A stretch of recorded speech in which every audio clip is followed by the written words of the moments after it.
So tonight I watched two films from the same director that I'd heard about a few years ago and had been meaning to track down. And thankfully, they are on Filmstruck right now as part of the Yves Montand theme. They are both directed by Claude Berri, and the first film is Jean de Florette, and the second film is Manon des Sources, also known as Manon of the Spring. Uh, there's an interesting sort of history behind these films. Originally, they were based on a film by Marcel Pagnol, who had made a 4.5-hour film called Manon des Sources. But they made him cut it down, and he felt like his story was cheated, so he turned it into this big, long novel. Claude Berri found the novel, was like, this is great, heard about what happened with the original film, was like, you know what, we're going to do the story justice. Thus, we get Jean de Florette and Manon des Sources. Both films premiered in 1986 in France, and then I think sort of spread throughout America between 87 and 89, something like that, even though they were filmed back-to-back. At the time, they were the most expensive films made in France. They took 7 months. They were filmed in Provence. Apparently, like, the tourism of Provence, like, skyrocketed after these films. And they made a lot of money, won a lot of awards. To this day, they remain some of the most acclaimed French films ever made. This brings us to the plot. Basically, it's Yves Montand is this old man. He has a nephew who's just come back from his time in the army. He wants to grow some flowers, but they don't have good land. So they want to get their neighbor's land. Their neighbor is like, fuck off. I don't like you guys. The neighbor then accidentally dies, or maybe they killed him. I don't know. It's a little gray line there. And they're going to get the land, but then his son comes and claims the land, and you're like, oh shit. So they slowly trick the son, played by Gerard Depardieu, to sort of ruination over the 2 hours of the first film.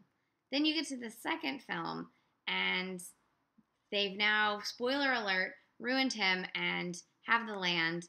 And his daughter, played in the second film by, she's a child in the first film, played by Emmanuelle Birat in the second film, wants to get revenge because she knows what they did to her father. And that's sort of the basic plot, but there's actually a lot more to it than that. There's a lot of surprises and things that come full circle when you get from the beginning all the way to the end. And a few things. One, beautiful cinematography by Bruno Nueten. Everything looks like a painting. Everything looks gorgeous. You could pause at any moment and like print it out and it'd be a painting. Really can see why it made people want to go to Provence. There's some interesting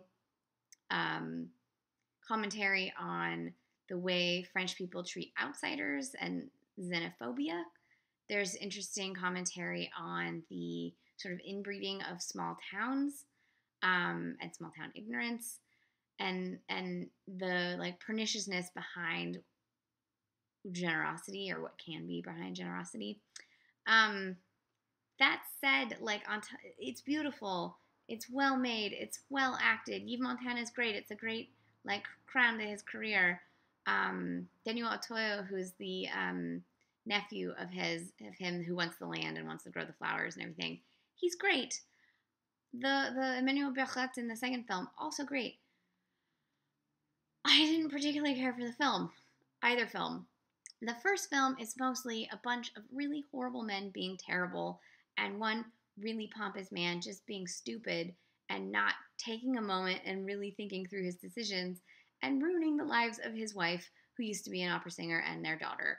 And I'm just like, why do I care about any of these men? Why do I care about the follies of stupid goddamn men? I'm so tired of like men ruining everything. Like, I don't care.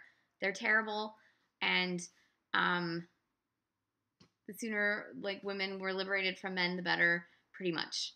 And that's the point of the movie. The point is that everyone's terrible, but like, why do I want to watch that? I just don't care. I already know that everyone's terrible.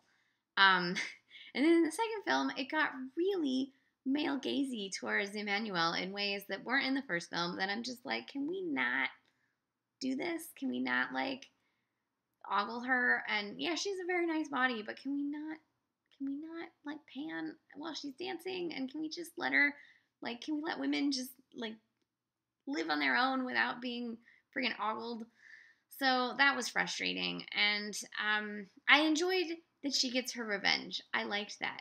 If the whole film had been the revenge without any of this male gaze bullshit, I would have really enjoyed this film, because the second film really gets to following her and the downfall of these stupid fucking men. But it was ruined by all this male gaziness, and I'm just like, this did not need to be there.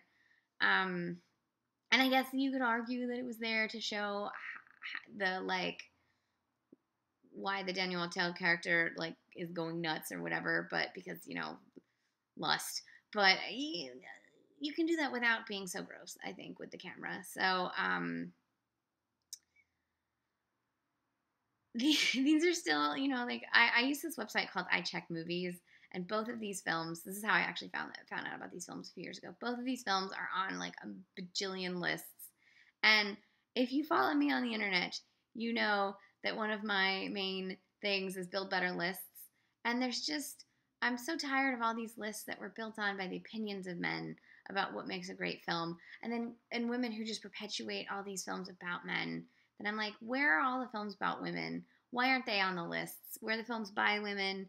And I know that's not the point of this video, but like watching these two films and knowing they're on so many lists made me feel that anger all over again. Because there are so many films from the 80s that I would put on the top films from the 80s above this film that are ignored because they're like lesser films and they're not epics and they're not about, the ruination of man. I don't know. But I'm glad I saw these. I can check them off my list. I'm not saying they're terrible films, because they're not. They're great films. They're just not for me. Not for me. So, but if you'd like, after I've damned them with faint praise, if you'd like to watch these films, they are available right now on Filmstruck until mid-May, I think, and I think they're both on DVD, so you can check them out either way. So this was Jean de Florette and Manon de Source by Claude Berri, and they're both from 1986. Have a lot of feelings. Check them out. See if you like them, see if you hate them. I don't know.